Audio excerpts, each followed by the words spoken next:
So question कहता है find first and last position of the elements in the sorted array.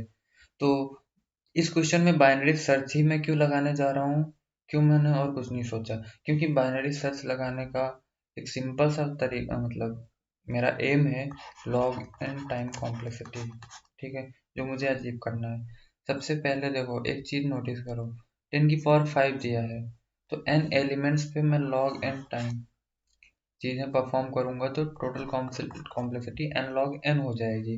तो यहाँ पे देखिए कितने हिंट्स हमको मिले हैं हमको बाइनरी सर्च की तरफ सोचने के लिए। सबसे पहला हिंट है सॉर्टेड, तो बाइनरी सर्च के लिए सॉर्टेड एरे या वेक्टर ही चाहिए, तो पहला तो पास हो गई कंडीशन। दूसरी कंडीशन ये भी मुझे दिख रही, साफ साफ टाइम कॉम्प्लेक्सिटी भी मुझे कह रहा है कुछ n इंटू लॉग n जैसा सोल्यूशन चाहिए।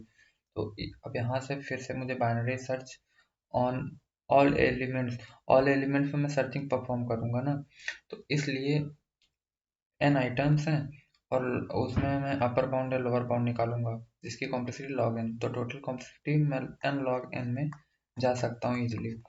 तो यहाँ से मुझे इंट्यूशन आया कि क्यों ना मैं लोअर बाउंड और अपर बाउंड का एक्चुअल यूज करूँ, जो कि मुझे इसका एप्लीकेशन भी दिख रहा है। तो अगर मैं इस क्वेश्चन की बात करता हूँ तो इस क्वेश्चन में ये एग्जांपल मैं थोड़ा सा चेंज कर देता हूँ, 5777888 मैंने लिया है, ठीक है।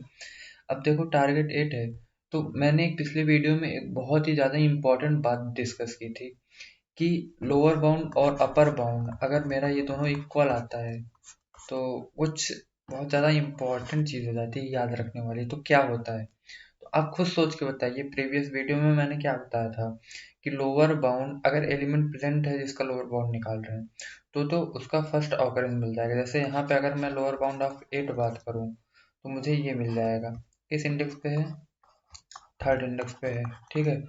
और मुझे ये जो एलिमेंट है इसका फिफ्थ और थर्ड इंडेक्स चाहिए, तो एक्चुअली लोअर बाउंड से तो मुझे पहला इंडेक्स तो मिल जाएगा, मतलब फर्स्ट इंडेक्स, वो तो जाहिर सी बात है, पक साफ साफ दिख रहा है।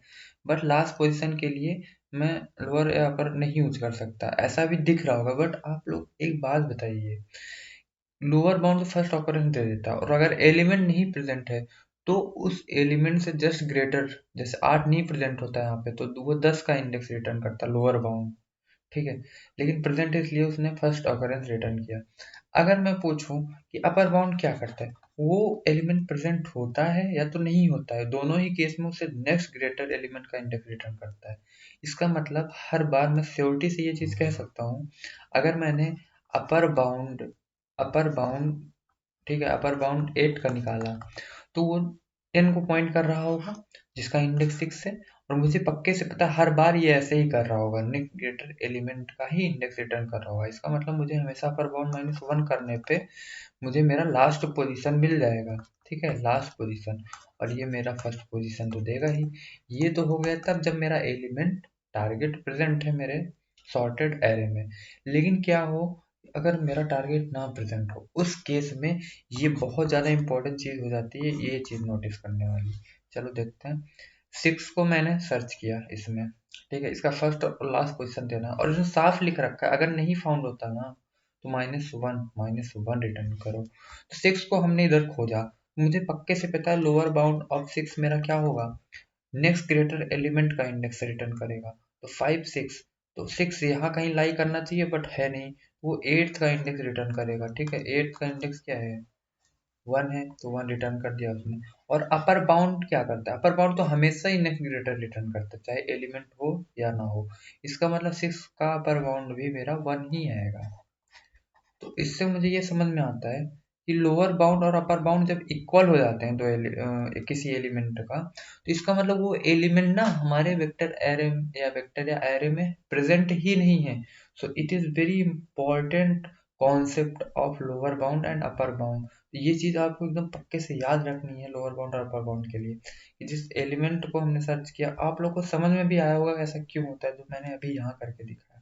तो इस क्वेश्चन में हमें क्या करना है, सिंपल ही करना है, मैं लोअर बाउंड निकालूंगा और अपर बाउंड निकालूंगा, चेक करूंगा अगर दोनों इक्वल हैं इसका मतलब मुझे -1 रिटर्न करना है। इसका मतलब एलिमेंट प्रेजेंट ही नहीं है, तो ना तो उसका फर्स्ट इंडेक्स एग्जिस्ट कर रहा होगा ना तो लास्ट इंडेक्स। और अगर एलिमेंट एक बार भी प्रेजेंट है, लेटर सपोज मैं 8 का एग्जांपल लेता हूँ इसी क्वेश्चन में, टारगेट अगर मेरा 8 हो जाता टारगेट इज इक्वल टू 8।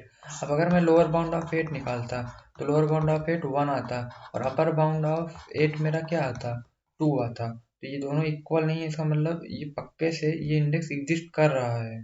ठीक है, तो अगर कर रहा है तो लोअर बाउंड ने तो आंसर दे दिया। अगर ये तुमने चेक कर लिया तो वहीं रिटर्न हो जाएगा। अगर ये दोनों इक्वल है मतलब एलिमेंट ही नहीं प्रेजेंट है, तो डायरेक्ट यहाँ रिटर्न हो जाएगा -1 -1। वो आगे बढ़ेगा ही नहीं। लेकिन अगर ये कंडीशन फेल होती है तो मैं आगे दूसरा केस लगाऊंगा जिसमें मैं कहूंगा कि पुश कर दो लोअर बाउंड का इंडेक्स, कॉमा अपर बाउंड का इंडेक्स -1। क्यों, मुझे साफ दिख रहा है अपर बाउंड हमेशा एक आगे पॉइंट करता है, तो -1 करके रिजल्ट मिलेगा। मतलब मैं इजिली आंसर को अचीव कर सकता हूँ। ठीक है, चलो कोड करके देख लेते हैं। इन सारी बातों को मद्देनजर रखते हुए हम कोड करके देख लेते हैं। तो मैंने कहा कि मैं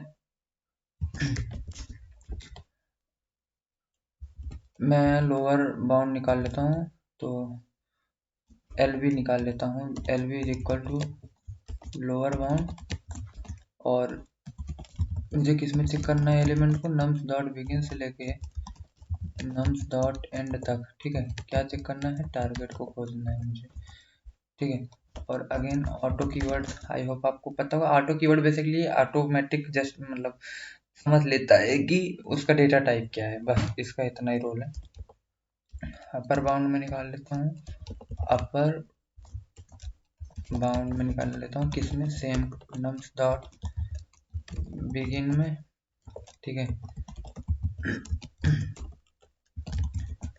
और किसको मुझे सर्च करना है, टारगेट को। अब देखो, या तो मैं इसका इंडेक्स भी निकाल सकता था, उसको कंपेयर कर सकता हूँ। लेकिन देखो, मैं दो आइट्रेटर को भी तो कंपेयर कर सकता हूँ। बेसिकली अभी जो मैंने लिखा है ये मुझे आइट्रेटर रिटर्न कर रहा होगा, ये मुझे आइट्रेटर, ना तो ये इंडेक्स रिटर्न करेगा ना तो वैल्यू रिटर्न करवानी है तो स्टार यूज करो इसके आगे।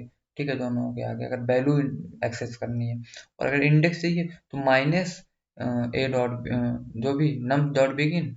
ठीक है, नम डॉट बिगिन करके तुम उसका इंडेक्स पर्टिकुलर एलिमेंट का फाइंड कर सकते हो। बट हमें तो सिर्फ कंपेयर करना है ना कि क्या एल बी और यू बी इक्वल है।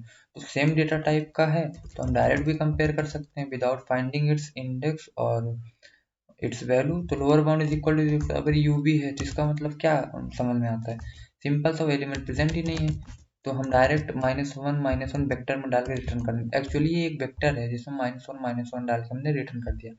ये डायरेक्ट मैं रिटर्न कर रहा हूँ। ठीक है, डायरेक्ट रिटर्न करने के लिए इसे करली ब्रेसेस लगा के आप डायरेक्ट भी पास कर सकते हैं, ये भी एक वेक्टर ही होता है। एक्चुअली हम यहाँ पे बना भी सकते थे वेक्टर इंट समथिंग कुछ भी नाम रख के, और उसमें हम पुश करा के भी भेज सकते थे, बट ये शॉर्टकट तरीका है। ठीक है, और अगर ऐसा नहीं हुआ तो तुम्हें तो रिटर्न करना ही करना है, एल्स लगाओ या ना लगाओ, अब तो तुम्हें रिटर्न करना ही करना है। लेकिन मैं लगा देता हूँ, बेसिकली मैं एल्स नहीं लगाता हूँ क्योंकि मुझे लास्ट में इस फंक्शन के एंड में मुझे वेक्टर रिटर्न करना है। अगर यहाँ से रिटर्न हो गए तो ठीक है, अदरवाइज वो रिटर्न नहीं करेगा नीचे आके। तो विदाउट एल्स भी लिख सकते हो, क्योंकि अगर आंसर मिल गया होता तो ऊपर रिटर्न हो जाता, अदरवाइज ये नीचे रिटर्न हो जाए। रिटर्न अगर नीचे तक आ गया है तो क्या रिटर्न करना चाहिए, रिटर्न करना चाहिए लोअर बाउंड। लेकिन लोअर बाउंड तो एक आइटरेटर है, तो उसको नम डॉट बिगिन से माइनस करके। ठीक है, और क्या और रिटर्न करना चाहिए, अपर बाउंड। अब सेम अपर बाउंड भी एक आइटरेटर है, तो उसको भी हम नम डॉट बिगिन कर देते हैं जिससे कि हमें उसका इंडेक्स मिल जाए। इसके बाद मुझे पता है हमेशा एक आगे की तरफ पॉइंट करते हैं, तो -1 करके रिटर्न कर दो। सिंपल। रन कोड करके देख लेते हैं कि हमारा कोड अगर कहीं एरर है तो सॉल्व कर लेंगे। तो ये बोल रहा है non constant expression can not be narrowed from type. Okay, तो एक काम करते हैं हम, इस चीज को हम यहीं पे लिख लेते हैं। क्या लिख लेते हैं, इंट इंट एल, और हम और एक चीज कर लेते हैं इंट यू। तो इस चीज को मैं इसके अंदर लिख देता हूँ डायरेक्ट। शायद आज फर्स्ट टाइम ये कर रहा था डायरेक्ट फ्रॉम, मतलब रिटर्न के टाइम में ही मैं डायरेक्टली विदाउट इसको बाहर इंट एल जैसे मैंने स्टोर करके कर रहा हूँ, मैं डायरेक्टली कभी ऐसा किया नहीं था, तो मैंने सोचा शायद काम कर जाए। तो मैं अभी ये चीज को तो ये हो जाएगा मेरा L और ये मेरा U-1। आई होप अभी चल जाना चाहिए कोड मेरा। तो यस, बिल्कुल ही सही आंसर है। हम रन एग्जाम्पल टेस्ट सारे टेस्ट केसेस को एक बार चला के देख लेते हैं कि रन टाइम एरर वगैरह तो नहीं, वैसे नहीं होना चाहिए क्योंकि हमने फुल प्रूफ प्लानिंग के साथ ये सवाल सॉल्व किया है। ठीक है, सबमिट का ऑप्शन क्यों नहीं आ रहा, रीलोड कर लेते हैं। पक्के से ये कोड चला जाना चाहिए क्योंकि एक दो बार मैंने पहले भी सबमिट करके देख लिया, जो रन टाइम एरर वगैरह थे सब मैंने सॉल्व कर लिया था। हालांकि अगर मैं आपको कोड दिखाऊं तो मैंने अपने आप से कैसे अटेम्प्ट करने की कोशिश की थी इस कोड को, वो भी आप देख सकते हो। शायद आपको ऐसा लग रहा हो कि फर्स्ट टाइम में ही मैंने इतना बेटर सॉल्यूशन लिख लिया, तो नहीं, मैंने एक्चुअल अपना कॉन्सेप्ट यूज किया था सबसे पहले, जो मैंने मतलब एकदम बिगिनर फ्रेंडली जो होता है ना, जो अप्रोच वही है कि मैंने सबसे पहले एम्पटी चेक किया, अगर एम्पटी है तो पहले -1 रिटर्न कर दिया। फिर मैंने वही नूब वाला अप्रोच जिसे बोलते हैं, मतलब बिगिनर वाला, मैंने वैसे ही सॉल्व किया था जब मैंने शुरू में सोचा था इसको। रन टाइम एरर भी मुझे आया था क्योंकि मैं गलत मेमोरी भी एक्सेस कर रहा था। सिंपल सी बात है, तुम्हारा जो अपर बाउंड होता है एक ज़्यादा इंडेक्स को रिटर्न करता है, तो वहाँ पे रन टाइम एरर आने के चांसेस बढ़ जाते हैं क्योंकि वो एरे की साइज को क्रॉस भी कर जाता है। इसी तरीके से वो एरे की साइज के मतलब निगेटिव भी जा सकते हैं। क्यों जा सकता है ये सब मैं समझा चुका हूँ।